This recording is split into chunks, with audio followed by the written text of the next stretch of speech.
ఆంధ్రప్రదేశ్ రాష్ట్ర ఎన్నికల కమిషనర్ నీలం సాహ్నిని వైఎస్ఆర్సీపీ నేతలు కలిశారు. తిరువూరు మున్సిపల్ చైర్మన్ ఎన్నికలో టీడీపీ నేతల దౌర్జన్యంపై ఫిర్యాదు చేశారు. వైఎస్ఆర్సీపీ కౌన్సిలర్లను కిడ్నాప్ చేయడానికి ప్రయత్నించారని విన్నవించారు. దౌర్జన్యంతో మున్సిపల్ చైర్మన్ ఎన్నిక వాయిదా పడేలా చేసిన టీడీపీ నేతలపై చర్యలు తీసుకోవాలని స్టేట్ ఎలక్షన్ కమిషనర్కు వినతి పత్రం అందజేశారు. ఎన్నికల అధికారిని కలిసిన వారిలో ఎన్టీఆర్ జిల్లా వైఎస్ఆర్సీపీ అధ్యక్షుడు దేవినేని అవినాష్, మాజీ ఎమ్మెల్యేలు మల్లాది విష్ణు, వెల్లంపల్లి శ్రీనివాస్, ఎమ్మెల్యే అరుణ్ కుమార్ ఉన్నారు.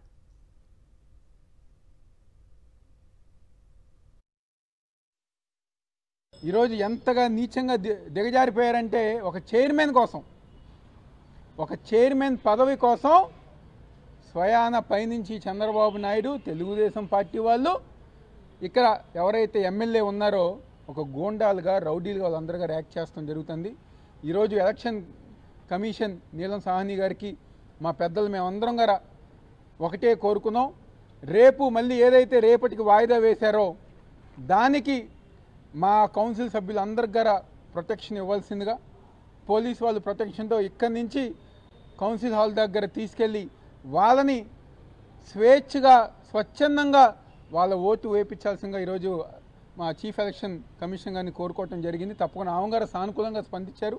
తప్పకుండా రేపు ఈ రాష్ట్రంలో రెడ్ బుక్ రాజ్యాంగం కాకుండా అంబేద్కర్ గారు నిర్మించిన రాజ్యాంగం రేపు అమలు అవుతుందని చెప్పి మేము అందరం గారు కోరుకోవటం గారు జరుగుతుంది.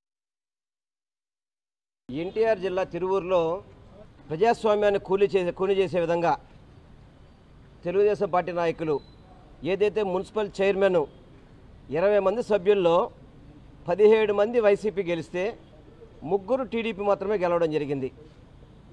ఆ ముగ్గురుతో ఏ విధంగా చైర్మన్ని ఎలక్ట్ అవుతారు? కనీసం చైర్మన్ క్యాండిడేట్ కూడా తెలుగుదేశం పార్టీలో గెలిచిన వ్యక్తి కాదు.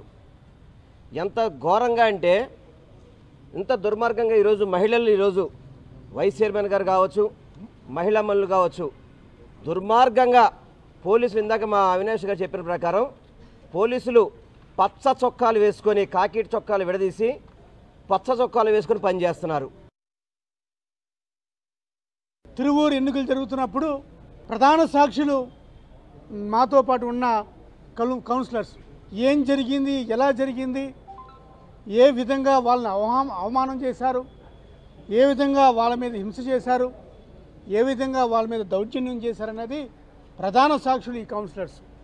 ప్రజలందరూ చూస్తుండగా, మీడియా చూస్తుండగా ఏ విధంగా ఎమ్మెల్యేగా కానీ, అక్కడ లోకల్ ఏసీపీ అయిన ప్రసాదరావు కానీ, అక్కడ సీఏగా ఉన్న గిరిబాబు కానీ ఏ విధంగా పసుపు చొక్కాలు వేసుకొని ఏ విధంగా ఉద్యోగం చేశారన్న దానికి రెండో నిదర్శనం.